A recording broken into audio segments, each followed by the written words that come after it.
La colère et même presque de la rage, il y en a aussi en Haïti. Et là-bas, le soulèvement dure depuis plus de 5 semaines. Le régime du président Jovenel Moïse est contesté de toutes parts. Artistes, syndicats, groupes religieux, un mouvement qui paralyse le pays. La plupart des écoles sont fermées depuis plus d'1 mois. Et Luc, vous rentrez tout juste d'Haïti. Et en fait, ce mouvement-là, c'est pas juste dans la capitale, Port-au-Prince, c'est partout dans le pays. Oui, en créole, il y a une expression qui dit « pays lock », ça veut dire le pays bloqué. Bien, c'est partout, en effet. Dans la capitale, oui, presque chaque 2 jours, on ne peut pas circuler en ville. Il y a des barricades partout, des manifestations, il y a des scènes de pillage. Les commerces sont fermés, mais c'est aussi vrai dans les villes de province. Les routes sont bloquées aussi. On ne circule plus entre les villes du pays. Donc, l'essence ne se rend pas. Les fournitures médicales, la nourriture, tout ça a du mal à circuler. Donc, le pays, l'autorité du pouvoir se désintègre et ça ouvre la place, ce vacuum du pouvoir, à la présence de groupes de gangs armés, mi-mafieux, mi-politiques, qui étendent leur pouvoir aussi en région.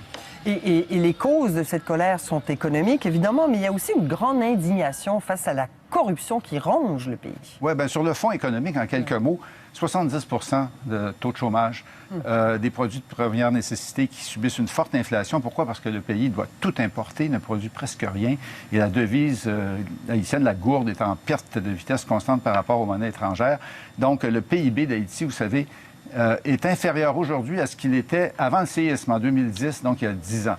Donc, sur ce fond-là, il y a une indignation qui naît d'un scandale politique, d'un scandale de corruption, ce qu'on appelle le scandale Petro-Caribé. Pourquoi?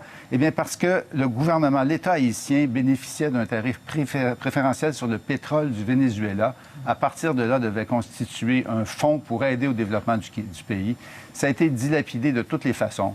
Pots de vin, commissions, contrats qui n'ont jamais été réalisés, qui ont été payés, projets commencés, jamais terminés, voyages de luxe. Une grande partie de la classe politique est impliquée là-dedans, y compris le président Jovenel Moïse. Et donc ça, c'est le carburant de l'opposition en ce moment, l'indignation face à la corruption.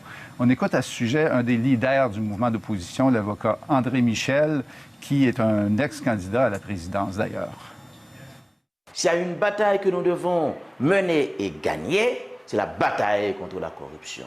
Parce qu'on ne peut pas accepter que des hommes et des femmes puissent dilapider, puissent voler plus de 4,2 milliards de dollars américains, alors que dans ce même pays où cet argent est volé, les gens n'ont pas accès aux soins de santé de base, les gens n'ont pas accès à la nourriture, les gens n'ont pas accès à l'éducation, il n'y a pas de route, il n'y a pas de logement. Cela est inacceptable et c'est pourquoi je l'ai toujours dit. La dilapidation des fonds Petro-Caribé représente un crime contre la collectivité nationale. Et Luc, même l'aide étrangère est critiquée. En fait, elle est assimilée à l'ingérence de l'étranger et le Canada n'y échappe pas à cette critique. Non, mais un aspect positif, hein?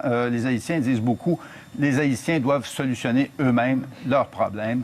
L'aspect négatif, c'est bien dehors tout le monde, dehors les Nations unies, dehors les étrangers, en particulier ces pays qui ont beaucoup contribué à l'aide en Haïti, les États-Unis, le Canada, la France, qui sont assimilés à des pays d'ingérence qui viennent soutenir le président Moïse actuellement. Et ça, bien, ça fait monter la colère. Vous savez, si aujourd'hui, dans une manifestation, vous dites que vous êtes Canadien, vous courez après les problèmes. Et ça, c'est un phénomène nouveau en Haïti. Mais vous êtes revenu, Luc Chartrand. Merci beaucoup. Bien sûr. Au revoir. Je vous en prie.